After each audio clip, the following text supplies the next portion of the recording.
क्रिया मान कर्म ना बने, इसके लिए महात्मा सत्संग जारी करते हैं। सत्संग में आओ और ध्यान से सुनो, गुनो और छांटो और अपने हित के वचनों को अपने कलेजे में लेके चिपका लो, और जब जिस वचन की जरूरत पड़े उस वचन से काम लो, उसको प्रयोग में लाओ। देखो, नानक साहब के एक प्रेमी भल्ला जी हुए। भल्ला जी बहुत बड़े जमींदार थे, और नानक साहब ने जब उनको पकड़ा, अपने संगत से जोड़ा, तो धीरे धीरे सारा धन अपना उन्होंने संगत की सेवा में लगाना शुरू कर दिया। जब सब कुछ खत्म हो गया, केवल उनका मकान बच गया, बड़ी सी हवेली थी। तो नानक साहब ने कहा, मुझे 1000 रुपया चाहिए संगत के लिए। उन्होंने कहा, जो मैं अभी मकान बेच के देता हूँ। घर पर सत्संग में से घर पर गए, वहां पहले से मकान का ग्राहक मौजूद था। जब वहां पहुंचे, मकान बेचेंगे क्या? तो हाँ, कितने में? 1000 में। ये लीजिए 1000।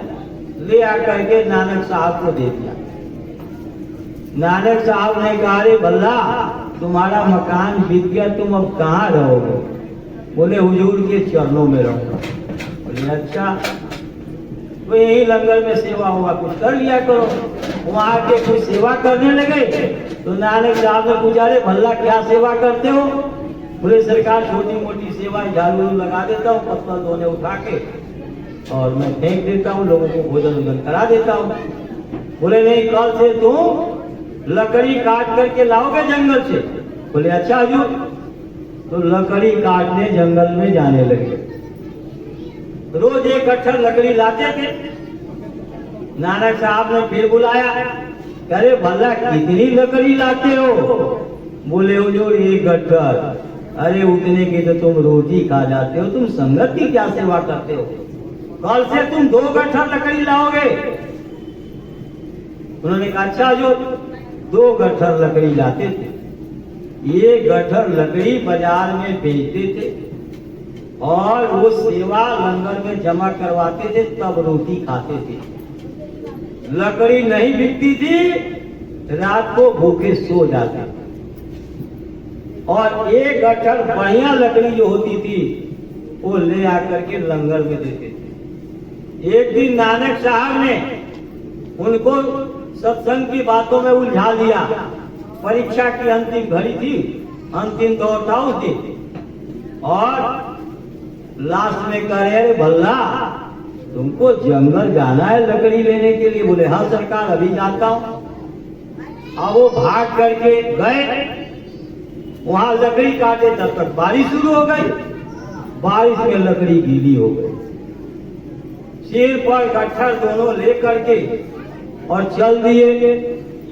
लकड़ी में से कीचड़ और पानी टपक रहा, कपड़े उनके गीले हो गए, मिट्टी कीचड़ से सन गया, मक्खियां भिनभिनाने लगी, और लेके आ रहे। आगे जो है गड्ढा था, गड्ढा में पूरा पानी भरा हुआ था, बारिश था।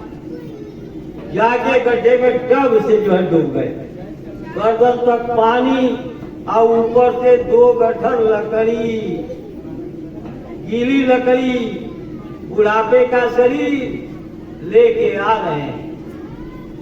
अब आगे पैर उठ नहीं रहा, गड्ढे में से निकल नहीं पा रहे हैं। बहुत देर हो गया। जब अंधेरा होने लगा तो नानक साहब को चिंता हो गई।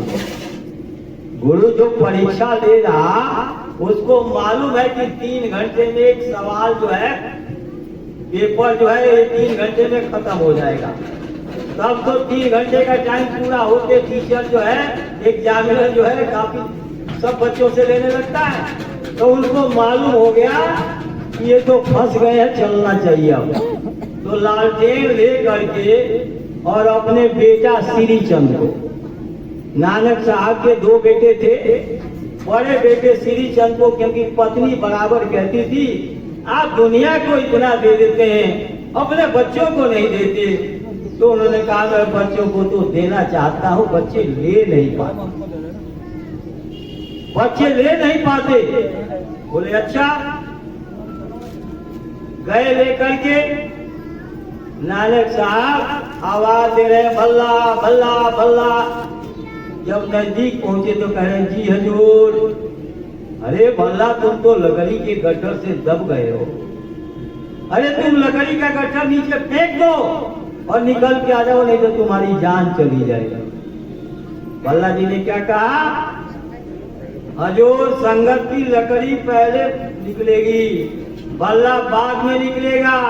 भल्ला की जान संगत की लकड़ी में है, भल्ला की जान संगत की लकड़ी में है। पहले लकड़ी निकलेगी, भल्ला बाद में निकलेगा। अपने बेटे श्री चंद से नानक साहब ने कहा, अरे बच्चा वो लकड़ी का गट्ठर इनके सिर पर तुम करवा के और लंगर में पहुंचा दो। वो अपने कपड़े की तरफ देखने लगे, अपने कपड़े की तरफ। जैसे गुरु महाराज ने टाट पहनाया तो हमारे सत्संगी जो है अपने ससुराल के तरफ, अपने बीवी के तरफ, अपने दफ्तर के अधिकारियों के तरफ देखने लगे कि ये समाज के लोग क्या कहेंगे मुझे। ये तो बहुत बढ़िया है, ये तो पता नहीं लग रहा, लेकिन असली कोड़ा पहन के हम लोगों ने नौकरी किया, समझे कि। तो हाथ पकड़ के 24, 25, 26 अक्टूबर 83 में वोट क्लब पर कार्यक्रम हुआ और 27 तारीख को उत्तर प्रदेश के लोक कल्याणपुरी चांद सिनेमा के पास ठहरे थे और चारों मैदानों में से जो आटा बचा हुआ था ना और चावल, वो सब हम लोग वहां इकट्ठा किए और ये हो गया कि भाई दुकानदारों को भी दे दिया जाए, बेच दिया जाए, थोड़ा सस्ता बेच दिया जाएगा और कॉलोनी के लोगों को भी बता दिया भाई यहाँ बेच रहे। तो 2 बजे से हमारी ड्यूटी थी, तो 1 बजे तक मैं वहाँ ये बेचने की और ये करने की सेवा किया। और वहां से जब मैं आया वही बोरा, नीला बोरा, बिल्कुल चीनी की बोरी वाला, जब पहन के वहां आए और पहला दिन था हमारे अस्पताल में पहुंचने का, तब तो मैं कार्टून बन के आया था और मेरा हाथ पकड़ के सबके सीट पर लड़के घुमा रहे हैं, समझे के सब घुमा रहे हैं और सब कह रहे हैं क्या हो गया, ऐसा ही पागल हो गए क्या, ये हो गए भाई सरकारी नौकरी आ रही है, ये हो गए। तो वो सब भी दिन हम लोगों ने देखा, कुत्ते भौंकते थे जब हम लोग जाते थे, समझे कि नहीं, ये सब हम लोगों ने देखा, हम लोग के साथ ये सब घटना घटी।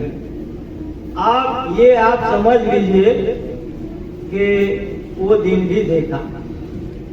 अब वो अपना कपड़ा देख रहे हैं श्री चंद, आजकल बड़ा महंगा बनता है, बड़ा महंगा धुलता है। सरकार कहिए तो मैं वो बूढ़े बाबा जो वहाँ लंगर में सेवा करते हैं उनको बुला के लाऊं। नानक साहब ने कहा मुझे तो इनका लकड़ी का गट्ठर लंगर में पहुंचवाना है, कोई भी पहुंचा दे। तो लैना साहब को बुला के लेके आया, वो भी बुजुर्ग थे। तब तक इधर नानक साहब इनसे कह रहे हैं भल्ला जी से, भल्ला आज तुम पर बहुत खुश हो, तुम कुछ मांगो, जो मांगोगे वही मैं दे दूंगा। तो उन्होंने कहा जो बाजार लगाने वाले मिल गए तो बाजार की चीजों की क्या जरूरत है। जब तक नानक साहब का नाम इस धरती पर रहेगा तब तक भल्ला जी का नाम और भल्ला जी की आत्मा भी सतलोक पहुंच गई, जन्म मरण से छूट गए, गुरु नहीं बने। जो सतलोक पहुंचते हैं सबके सब सदगुरु नहीं बनते, सदगुरु जिनको आदेश करते हैं वही सदगुरु बनते हैं। अब जो है ये जब लेके गए, लैना साहब लकड़ी का गट्ठर रखे और आके जल्दी जल्दी हाथ पैर धो रहे हैं, तब तक जो है नानक साहब मंच पर आ गए। और लहना लहना लहना की आवाज लगने लगी। लहना तो उनके दिल में बसता था, कलेजे में था। लहना की आवाज लगने लगी। और भी बहुत लोग थे प्रेम। अपने बेटा को, अपने पत्नी को नहीं बुलाया नानक साहब ने, लहना को बुलाया, क्योंकि लहना उनके दिल में बसता था। लहना का दिल और नानक साहब का दिल एक हो गया था। और बेचारे वही गंदे भीगे हुए कीचड़ पानी में सने हुए कपड़े पहने हुए थे लहना साहब। और नानक साहब ने वो कीचड़ से सने हुए कपड़े नहीं देखा, अपने शाही निवास को नहीं देखा। मंच पर से उतरे और कलेजा में लगा लिया और कहा, लहना जो तू सो मैं, जो मैं सो तू मेरे में रह, मैं तेरे में रह। तू मेरे में रह, मैं तेरे में रह। जो तू सो मैं, जो मैं सो तू। और आज से तुम्हारा नाम अंगद देव, माता पिता का नाम लहना था और नानक साहब ने उनका नाम अंगद देव रखा। दूसरे गुरु सिखों के अंगद देव। इस तरह का इतिहास गुरु से प्रेम और भक्ति का दृष्टांत महात्मा समझाते हैं। तीसरे गुरु जो थे अमरदास थे। अमरदास पूरे संत थे। उनके बेटी की शादी हुई। जब बेटी की शादी हुई और जिस दिन विदाई हो रही थी, उस दिन उन्होंने कहा, देख बेटा, जब तक यहां से कोई बुलाने नहीं जाएगा तब तक तुम ससुराल से मायके नहीं आना। गुरु को तो मालूम था, गुरु दूरदर्शी होते हैं।